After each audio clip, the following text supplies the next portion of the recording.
Assalamualaikum warahmatullahi wabarakatuh. Waalaikumsalam warahmatullahi wabarakatuh. Kami di sini akan menjelaskan tentang bab 1 sampai 5. Sebelum itu, perkenalkan nama saya Rizka Ananda, nomor absen 22.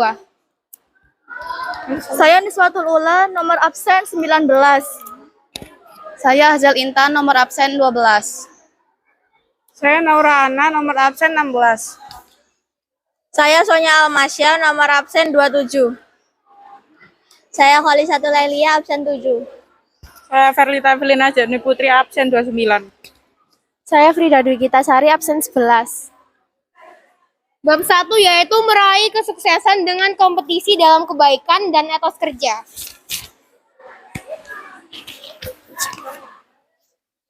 Perilaku kompetisi dalam kebaikan dapat dilakukan melalui M6, yaitu mengawali dengan basmalah, melakukan dengan penuh semangat, menjaga konsistensi, mempelajari ilmu yang terkait, membiasakan bekerja sama, dan mengamati, meniru, dan memodifikasi.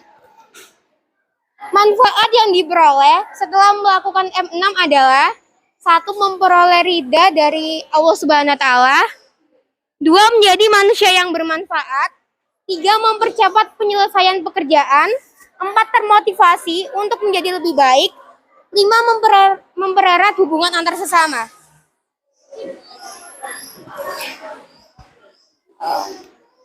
Etos kerja yang unggul. Dalam surat At-Taubah ayat 9, surat 105, yang artinya adalah: dan katakanlah bekerjalah kamu, maka Allah dan Rasul-Nya serta orang-orang mukmin akan melihat pekerjaanmu itu. Dan kamu akan dikembalikan pada Allah yang mengetahui akan yang gaib dan yang nyata, lalu diberitakannya kepada kamu apa yang telah kamu kerjakan. Etos kerja adalah pandangan hidup yang khas dari suatu golongan sosial atau semangat kerja yang menjadi keyakinan seorang atau kelompok.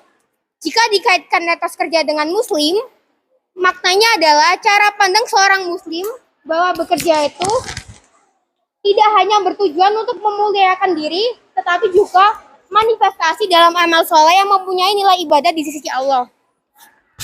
Hadis Nabi Muhammad SAW yang artinya adalah: sekiranya salah seorang dari kalian mengambil tali dan membawanya ke gunung, lalu ia datang dengan membawa satu ikat kayu di atas punggungnya, kemudian menjualnya hingga dapat memenuhi kebutuhannya, adalah lebih baik daripada meminta manusia, baik mereka memberi ataupun tidak. Dalam hadis tersebut menunjukkan bahwa seorang yang telah bekerja dan bersungguh-sungguh dalam pekerjaannya akan bertambah martabat dan kemuliaan. Sebaliknya, orang yang tidak bekerja alias menganggur, selain kehilangan martabat dan harga diri di hadapan dirinya, juga di hadapan orang lain. Selanjutnya, yaitu prinsip etos kerja muslim. 1. Bekerja, beraktivitas, dan beramal karena Allah. 2. Berorientasi akhirat. 3. Berkarakter kuat. 4. Berkarakter amanah. 5. Bekerja keras. 6. Bekerja cerdas. Menerapkan perilaku mulia etos. 1. Mengawali setiap pekerjaan dengan membaca doa. 2. Mengakhiri setiap pekerjaan dengan mengucapkan syukur atau hamdalah. 3. Bekerja dengan ikhlas karena Allah dan penuh kesabaran. 4. Tidak meninggalkan sholat pada saat bekerja. 5. Jujur pada pekerjaan, tidak ada unsur manipulasi. 6. Rajin dan tekun dalam bekerja dan mampu menghargai pekerjaan. Kemudian yang ke-6, meningkatkan etos kerja di era industri modern. 1. Membuat skala prioritas dari semua pekerjaan yang mendesak untuk segera diselesaikan. 2. Meningkatkan semangat, pengetahuan, dan keterampilan yang menunjang pekerjaan. 3. Saling memberi motivasi kepada rekan kerja agar terjaga komitmen untuk maju dan sukses bersama-sama. Yang ke-7, Manfaat menerapkan perilaku etos kerja. 1. Wujud pengabdian kepada Allah Subhanahu wa taala. 2. Menghargai hasil yang sudah diraih. 3. Menjaga martabat diri sendiri. 4. Melatih sifat tabah, sabar, dan tawakal. Bab 2. Memahami hakikat dan mewujudkan ketauhidan dengan syu'abul iman. Iman berasal dari bahasa Arab, dari kata dasar amanah yu'minu imanan, yang berarti percaya. Iman secara bahasa berarti tasyik, membenarkan. Sedangkan secara istilah syar'i, iman adalah keyakinan dalam hati, perkataan di lisan, amalan dengan anggota badan, bertambah dengan melakukan ketaatan dan berkurang dengan maksiat. Para ulama salaf menjadikan amal tersebut termasuk unsur keimanan. Oleh sebab itu, iman bisa bertambah dan berkurang, sebagaimana amal juga bertambah dan berkurang. Ini adalah definisi menurut Imam Malik dan Imam Syafi'i, juga Imam Ahmad dan ulama lainnya. Iman terdiri dari 6 pilar, yaitu pertama, iman kepada Allah, kedua, meyakini adanya rasul-rasul utusan Allah, yang ketiga, mengimani keberadaan malaikat-malaikat Allah, yang keempat, meyakini dan mengamalkan ajaran-ajaran suci dalam kitabnya. Yang kelima, meyakini akan datangnya hari akhir. Yang keenam, mempercayai qada dan qadar. Syu'abul iman adalah 77. Dan Syu'abul iman adalah 77 amalan. Bila mana 77 amalan tersebut dilakukan seluruhnya, maka telah sempurnalah imannya. Namun apabila ada yang ditinggalkan, maka berkuranglah imannya. Dari Abu Hurairah dari Nabi Shallallahu Alaihi Wasallam, beliau bersabda, iman itu ada 77 sekian cabang, dan rasa malu adalah salah satu cabang dari keimanan. Dimensi dari keimanan itu menyangkut 3 ranah. Yang pertama, ma'rifatun bil qabli, yaitu meyakini dengan hati. Contohnya iman kepada Allah, malaikat, kitab-kitab Allah, dan rasul-rasul Allah. Yang kedua, iqrarun bil lisan, yaitu mengucapkan dengan lisan. Contohnya, membaca kalimat thayyibah, membaca kitab suci Al-Quran, belajar dan menuntut ilmu, mengajarkan ilmu kepada orang lain, berdoa, berzikir, dan menghindari perkataan sia-sia. Yang ketiga, yaitu amalun bil arkan, mengamalkan dengan perbuatan anggota badan. Contohnya, bersuci atau bertaharah, menegakkan sholat baik, sholat fardu maupun sholat sunnah, bersedekah, menjalankan puasa wajib dan sunnah, melaksanakan haji bagi yang mampu, beriktikaf. Lalu C. Tanda-tanda orang beriman. Kaitan antara keimanan dan tingkah laku seseorang sangatlah erat. Adapun tanda-tanda orang yang beriman, diantaranya yang pertama, jika mendengar nama Allah Subhanahu wa taala, maka bergetarlah hatinya. Jika dibacakan ayat-ayat Al-Qur'an, maka bergejolak hatinya untuk segera mengamalkannya. Yang kedua, senantiasa bertawakal setelah bekerja keras dan berdoa kepada Allah. Yang ketiga, tertib dalam menegakkan dan menjalankan sholatnya. Yang keempat, menafkahkan sebagai rezeki di jalan Allah, agar tidak terjadi kesenjangan antara agniya dan duafa. Yang kelima, menghindari perkataan yang tidak berguna. Yang keenam, memelihara amanah dan menepati janji. Lalu yang ketujuh, berjihad di jalan Allah. Problematika praktik keimanan di sekitar kita. Menurut Abu Bakr bin La'al, berdasarkan hadis, setidaknya ada 5 ujian keimanan yang dihadapi oleh orang mukmin. Yang pertama, mukmin yang saling mendengki. Yang kedua, kaum munafik yang membenci kaum mukmin. Yang ketiga, orang kafir yang memerangi kaum mukmin. Yang keempat, tipu muslihat setan yang selalu menyesatkan. Dan yang kelima, godaan hawa nafsu dari dalam diri setiap mukmin. Hikmah dan manfaat syu'abul iman, yaitu iman menghilangkan sifat kepercayaan manusia terhadap makhluk. Yang kedua, iman menanamkan sikap tidak takut akan kematian. Yang ketiga, iman membuat seseorang mukmin memiliki jiwa tenang. Yang keempat, iman mewujudkan kehidupan yang lebih baik dan berkualitas. Yang kelima, iman menumbuhkan sifat ikhlas. Yang keenam, iman mendatangkan keberuntungan. Yang ketujuh, iman mencegah penyakit jasmani dan rohani. Di sini kami akan menjelaskan tentang bab 3, yaitu menjalani hidup penuh manfaat dengan menghindari berfoya-foya, riya, sum'ah, takabur, dan hasud. Menghindari sifat hidup berfoya-foya. Harta merupakan cobaan bagi pemiliknya. Jika harta digunakan dengan baik, maka harta bisa bermanfaat baginya. Sebaliknya, kalau harta dikelola secara salah, maka akan mencelakakannya. Inilah pentingnya mengelola dan membelanjakan harta sesuai kebutuhan dan tidak berfoya-foya. Harta juga bisa menjadi tercela jika dijadikan tujuan utama oleh pemiliknya dan dalam proses mencarinya tidak diniatkan untuk beribadah kepada Allah Subhanahu wa taala. Islam melarang perilaku berlebih-lebihan atau melampaui batas atau israf dan boros atau tabzir dalam membelanjakan harta. Keduanya termasuk perbuatan setan. Sebaliknya, Islam menganjurkan umatnya untuk hidup bersahaja, seimbang, dan proporsional.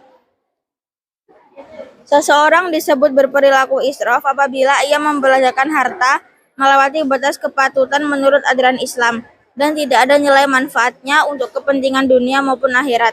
Sifat israf ini dipengaruhi oleh godaan uang dan harta pada seorang yang lemah imannya. Contoh perilaku tabziran israf. Berikut ini beberapa contoh perilaku tabziran israf dalam kehidupan sehari-hari.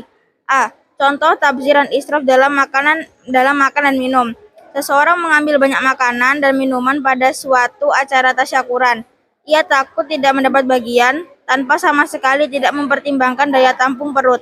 Akhirnya, ia tidak sanggup menghabiskan makanan dan minuman tersebut. B. Contoh tabziran israf dalam berbicara. Berkata yang tidak penting dan tidak perlu, baik secara langsung, bertemu dengan lawan bicara, ataupun melalui media elektronik, termasuk media sosial. Contoh lain, menggunakan kuota internet untuk searching dan chatting hal-hal yang tidak perlu. C. Contoh tabziran israf dalam penampilan. Memakai perhiasan emas di kedua tangan, leher, jari jemari, dan kaki pada saat pertemuan warga. Berpakaian mahal, mewah lengkap dengan tas impor dari luar negeri. 2. Dampak negatif dari sifat hidup berfoya-foya. Banyak dampak negatif dari sikap hidup berfoya-foya, diantaranya terlalu sibuk mengurusi kebahagiaan duniawi, melalaikan akhirat. B. Menimbulkan sifat iri, dengki, dan pamer. C. Dapat memicu frustasi apabila hartanya habis.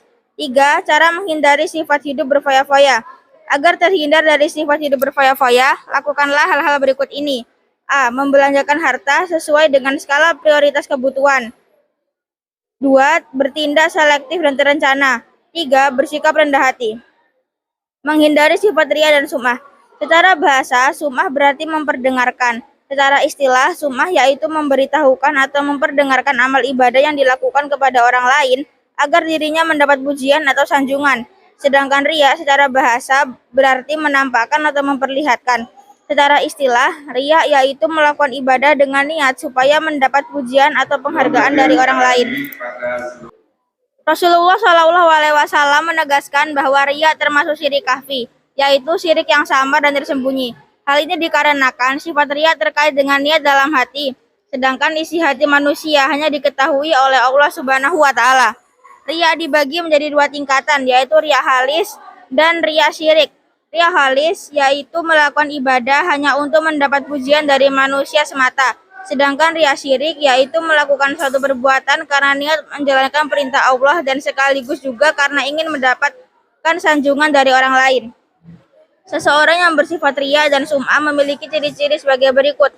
1. Selalu menyebut dan mengungkit amal baik yang pernah dilakukan. 2. Beramal hanya sekedar ikut-ikutan bersama orang lain. 3. Tampak lebih rajin dan bersemangat dalam beramal saat mendapat sanjungan. Sebaliknya, semangatnya akan turun apabila mendapat cemoohan dari orang lain. Perbuatan riya dan sum'ah akan berdampak negatif bagi pelakunya dan masyarakat secara umum. Dampak negatif tersebut antara lain: 1. Muncul rasa tidak puas atas amal yang telah dikerjakan. 2. Muncul rasa gelisah saat melakukan amal kebaikan. 3. Merusak nilai pahala dari suatu ibadah, bahkan bisa hilang sama sekali. Berikut ini beberapa cara menghindari sifat riya dan sum'ah. 1. Meluruskan niat hanya karena Allah Subhanahu wa taala. 3. Memohon pertolongan Allah Subhanahu wa taala. 4. Memperbanyak rasa syukur.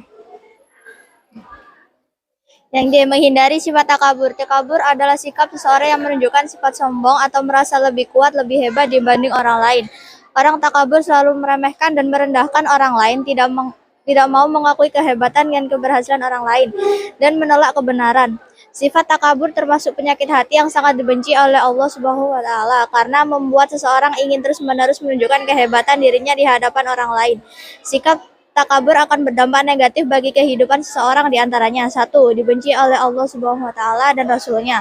2. Dibenci dan dijauhi oleh masyarakat. 3. Mata hatinya terkunci dari memperoleh hidayah kebenaran. Karena sifat takabur sangat dibenci oleh Allah Subhanahu wa taala, maka tentunya seseorang harus berusaha sekuat tenaga untuk menghindari sifat tersebut.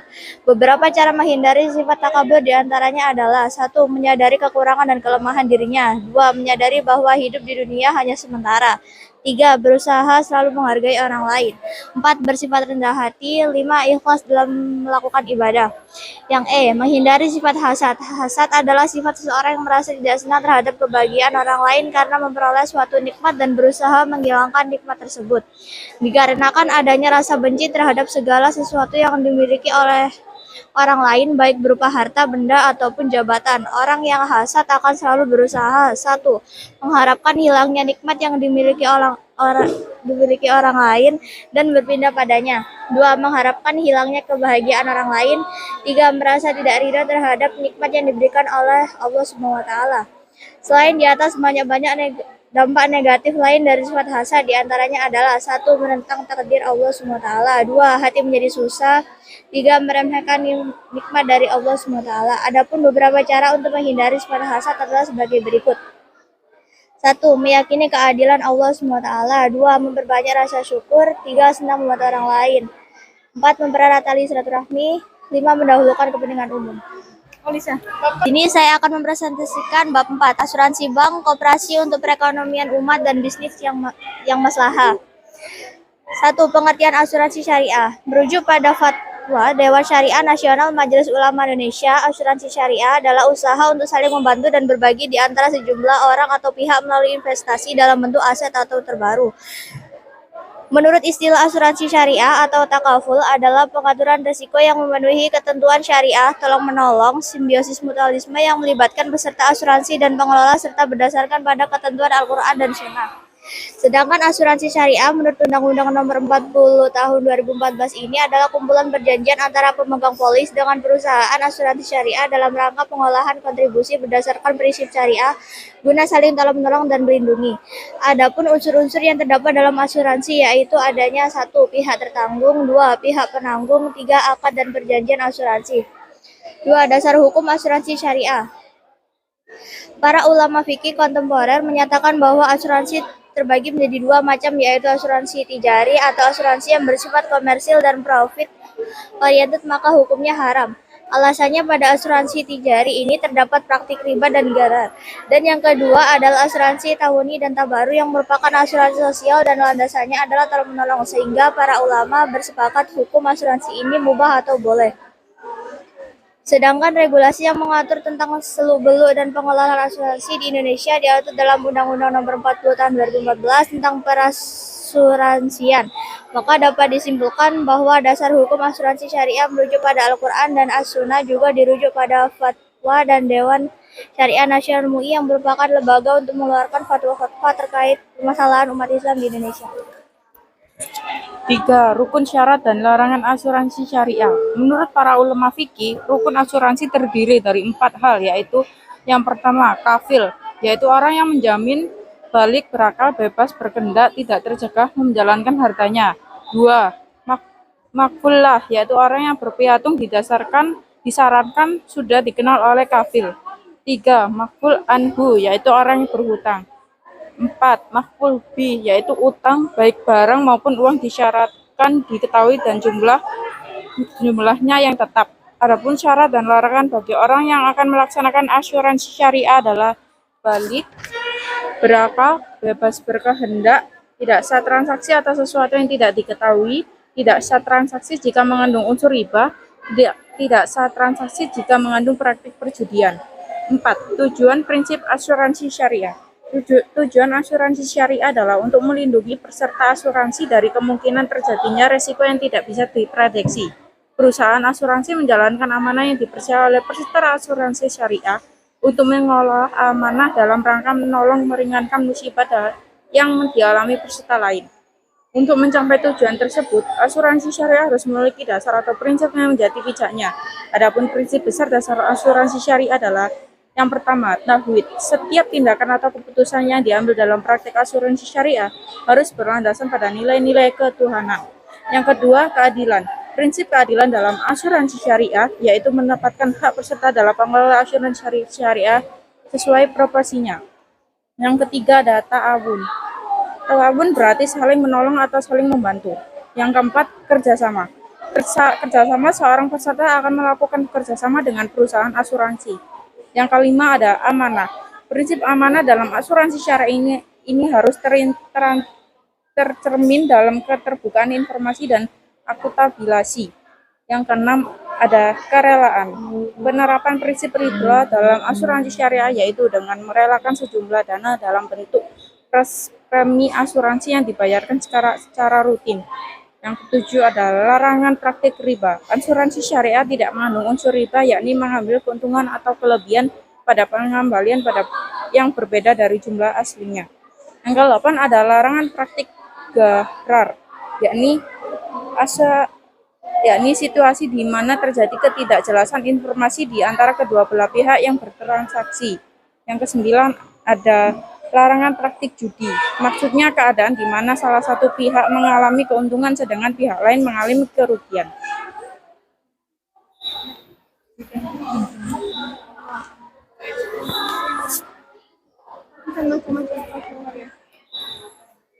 Perbedaan asuransi syariah dengan asuransi non-syariah atau konvensional. Prinsip pengelolaan resiko. Asuransi syariah menerapkan pengelolaan resiko berdasarkan prinsip ta'awuni di antara peserta. Asuransi syariah menghimpun dana tabaruk dari seluruh peserta yang ditunjukkan dan dimanfaatkan sebagai dana tolong-menolong jika terjadi musibah di antara peserta. Sedangkan asuransi konvensional menggunakan sistem tabaduli, di mana risiko nasabah dipindahkan kepada perusahaan asuransi. Dengan kompensasi, nasabah tersebut harus membayar sejumlah uang tertentu atau premi kepada pihak asuransi. Dalam sistem seperti ini, terjadi unsur gharar, riba, dan maisir yang diharamkan dalam syariah Islam. B. Monitoring Dewan Pengawas Syariah. Asuransi syariah memiliki Dewan Pengawas Syariah atau DPS yang ditunjuk oleh Dewan Syariah Nasional Majelis Ulama Indonesia (DSN MUI) yang bertugas mengawasi sistem operasional agar sesuai dengan prinsip serta nilai-nilai syariah. Asuransi konvensional beroperasi tanpa monitoring dan pendampingan DPS selaku pelaksana tugas DSN MUI. C. Akad asuransi. Asuransi syariah menerapkan akad hibah sebagai bentuk tolong-menolong atau saling tanggung resiko di antara peserta asuransi dengan berpegang pada syariat Islam. D. Pengelolaan dana. Ada pemisahan dana yaitu dana tabaruk, derma, dan dana peserta sehingga tidak mengenal dana hangus, kecuali sebagian kecil yang diniatkan untuk dana tabaruk, dana kebajikan. E. Surplus underwriting. Surplus underwriting diartikan sebagai selisih positif dari pengelolaan risiko underwriting, dana tabaruk yang sudah dikurangi oleh pembayaran cadangan teknis, reasuransi, dan santunan yang telah dihitung dalam satu periode tertentu. Manfaat asuransi syariah bagi umat. A. Merupakan cerminan dari perintah Allah Subhanahu wa taala dan Rasulullah Shallallahu alaihi wasallam. B. Menumbuhkan rasa persaudaraan dan kepedulian antar anggota sesama. C. Melindungi diri dari praktik-praktik muamalah yang tidak bersyariat. D. Memberikan jaminan perlindungan dari risiko kerugian yang diderita oleh hanya satu pihak. E. Efisien dikarenakan tidak perlu lagi mengalokasikan biaya, waktu, dan tenaga tersendiri untuk memberikan perlindungan diri. F. Sharing cost, yaitu cukup hanya dengan membayar biaya dengan jumlah tertentu. dan tidak perlu membayar sendiri jumlah biaya kerugian yang timbul karena sesuatu yang tidak bisa diprediksi. G. Menabung karena premi yang dibayarkan pada pihak asuransi pada saat jatuh tempo akad selesai, maka uang tersebut akan dikembalikan kepada peserta asuransi. Yang C. 1. Pengertian bank syariah. Bank syariah merupakan satu institusi keuangan yang menjalankan operasi mengikuti prinsip-prinsip syariah. Perbankan syariah, definisi bank syariah adalah bank yang menjalankan kegiatan usahanya. 2. Hukum dan kegiatan usaha perbankan syariah. Regulasi tentang perbankan syariah di Indonesia diatur dalam Undang-Undang Nomor 7 Tahun 1992 tentang perbankan. Kemudian dirubah dengan Undang-Undang Nomor 10 Tahun 1998 tentang perubahan atas Undang-Undang Nomor 7 Tahun 1992 tentang perbankan dan Undang-Undang Nomor 21 Tahun 2008 tentang perbankan syariah. Bank syariah menggunakan beberapa cara dalam kegiatan usaha atau transaksi yang bersih dari riba, diantaranya sebagai berikut. 1. Pembiayaan dengan prinsip bagi hasil disebut mudharabah. 2. Pembiayaan dengan prinsip penyertaan modal disebut musyarakah. 3. Prinsip jual beli barang untuk memperoleh keuntungan disebut murabaha. 4. Pembiayaan barang modal dengan sewa murni disebut ijarah. 5. Pemindahan hak milik barang yang disewa dari pihak bank kepada pihak lain disebut ijarah wa iqtina. 3. Kegiatan dan usaha bank syariah. 1. Penghimpunan dana. Penghimpunan dana dengan prinsip wadiah. Wadiah adalah titipan dari satu pihak ke pihak yang lain, baik sebagai individu maupun atas nama badan hukum, yang harus dijaga dan dikembalikan oleh penerima titipan kapanpun pihak yang menitipkan hendak mengambilnya. Wadiah sendiri terdiri atas dua macam. Yang pertama adalah wadiah yad damanah, yaitu titipan yang selama belum dikembalikan kepada pihak yang menitipkan boleh dimanfaatkan oleh pihak penerima titipan. Kedua, wadiah yad amanah, yaitu pihak yang menerima titipan tersebut tidak boleh mengambil atau memanfaatkan barang yang dititipkan tersebut sampai pihak yang menitipkannya mengambilnya kembali. 2. Penghimpunan dana dengan prinsip mudharabah. Mudharabah adalah perjanjian kerjasama atas sebuah usaha di mana pihak pertama bertindak sebagai penyedia dana dan pihak kedua bertanggung jawab untuk pengolahan usaha. Mudharabah sendiri terbagi menjadi 3 macam. Yang pertama adalah mudharabah mutakalah. Mudharabah mutakalah yaitu mudharabah yang memberikan kuasa penuh kepada pengelola untuk menjalankan usahanya tanpa batasan apapun yang berkaitan dengan usaha tersebut. Kedua, mudabara muqayyadah. Mudabara muqayyadah adalah mudabara di mana pemilik dana memberikan batasan kepada mudarib dalam pengelolaan dana berupa jenis usaha apapun yang dijalankan, tempat, pemasok maupun target konsumennya. Ketiga, mudharabah mustarakah. Ketiga, mudabara musyarakah, yaitu sistem mudharabah di mana pihak pengelola dana menyertakan modalnya dalam kerjasama investasi. Kedua, penyaluran dana. Yang pertama ada jual beli. Jual beli jual beli yang dilakukan oleh bank syariah terdapat 3 skema. Skema yang pertama yaitu jual beli dengan skema murabaha, yaitu penjual menyampaikan harga perolehan suatu barang dan menyepakati keuntungan yang akan diambil bersama dengan pembeli. Dalam hal ini, bank syariah bertindak sebagai penjual dan nasabah bertindak sebagai pembeli. Kedua, jual beli dengan skema salam, yang artinya jual beli di mana seorang nasabah akan melakukan pelunasan pembayaran terhadap harga yang disepakati terlebih dahulu sebelum barang diterima.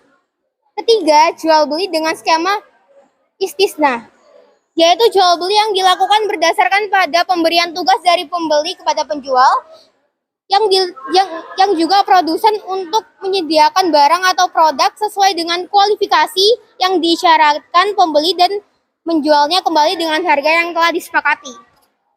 Kedua, investasi.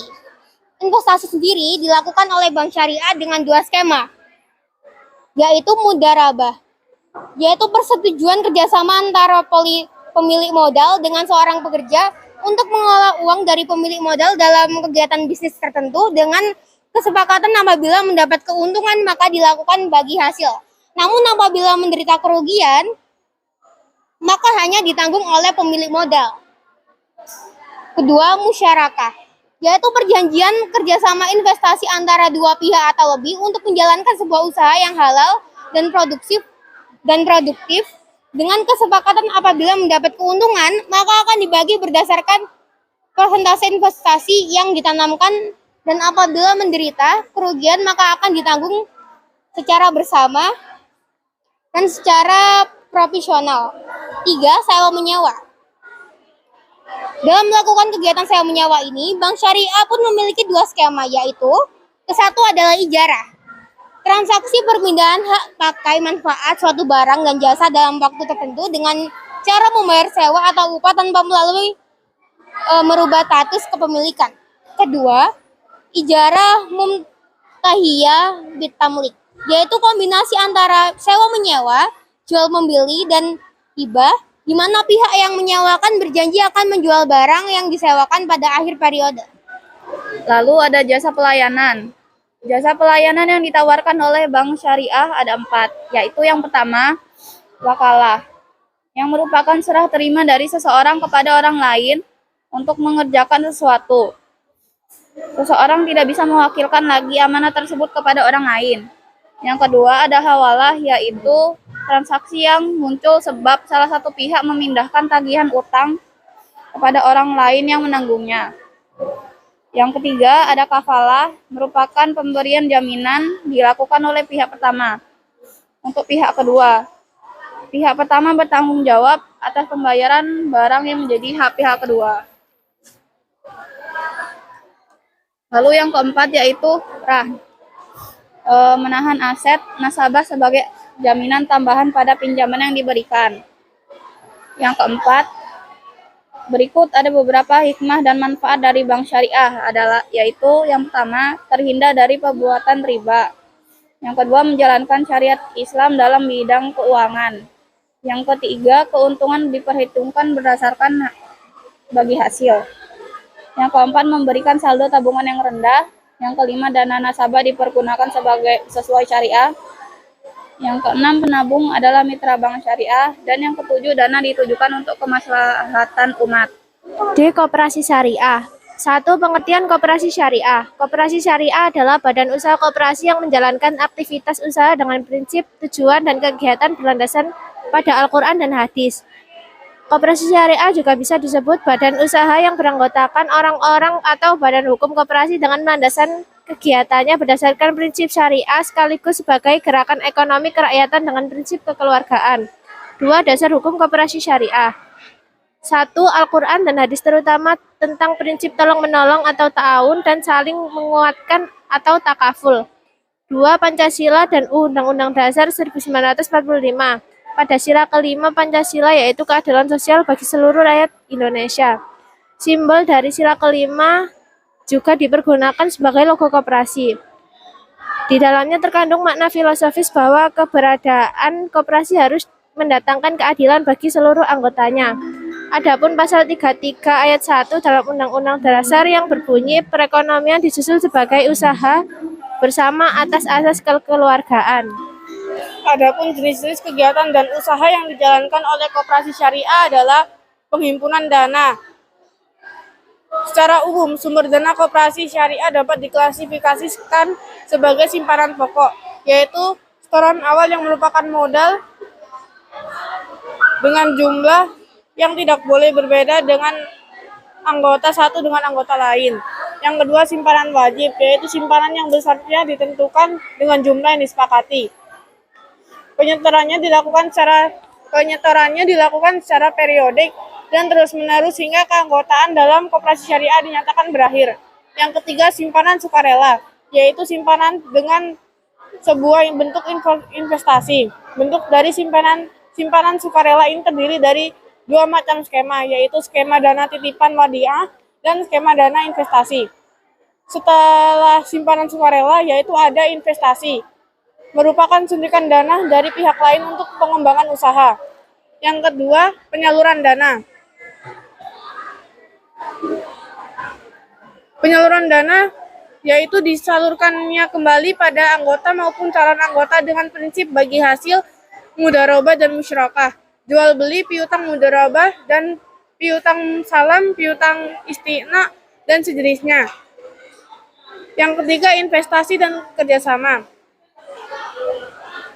Dalam hal pelaksanaan kegiatan investasi, koperasi syariah melakukan dengan skema mudharabah dan musyarakah. Koperasi syariah bertindak sebagai pemilik modal, sahibul ma'al, dan pengguna atau anggota bertindak sebagai pelaku usaha, yaitu mudorib. Hikmah dan manfaat koperasi syariah yaitu mendorong dan mengembangkan potensi dari setiap anggota, meningkatkan kualitas sumber daya alam manusia, meningkatkan perekonomian sosial, menghubungkan penyedia dana, menghubungkan penyedia dana dengan pengguna dana, kemudian memperkuat keanggotaan koperasi, membuka dan memperluas lapangan pekerjaan, membantu tumbuh dan berkembangnya usaha mikro, kecil, dan menengah. Bab 5. Meneladani peran ulama penyebaran ajaran Islam di Indonesia. Peran ulama dalam penyebaran Islam di Indonesia. Masuknya Islam ke Nusantara Indonesia. Para pakar sejarah berbeda pendapat mengenai sejarah masuknya Islam ke Nusantara. Beberapa pendapat mengenai masuknya Islam ke Nusantara sebagai berikut. Yang pertama ada teori Gujarat. Menurut teori ini, Islam masuk ke Indonesia dari Gujarat, India sekitar abad ke-13 Masehi. Yang kedua ada teori Mekah. Menurut teori ini, Islam masuk ke Nusantara pada abad ke-7 Masehi. Yang ketiga ada teori Persia yang menyatakan bahwa Islam masuk ke Indonesia berasal dari Persia dan bermazhab Syiah. Yang keempat ada teori Cina. Menurutnya Sultan Demak merupakan keturunan Cina. Yang kelima ada teori maritim. Menurutnya ulama Islam memiliki kemampuan dalam penguasaan perniagaan melalui jalur maritim. Yang kedua ada tokoh penyebaran ajaran Islam di Indonesia. Yang pertama ada Sultan Malik Al-Saleh atau merupakan pendiri dan raja pertama Samudra Pasai, berdiri pada tahun 1267 Masehi. Sultan Malik Al-Saleh merupakan tokoh penyebar Islam di Nusantara dan Asia Tenggara. Yang kedua ada Sultan Ahmad. Beliau merupakan Sultan Samudra Pasai yang ketiga. Sultan Ahmad sangat memperhatikan perkembangan dan kemajuan agama Islam. Beliau berusaha keras untuk menyebarkan ajaran Islam ke berbagai wilayah di sekitar Samudra Pasai.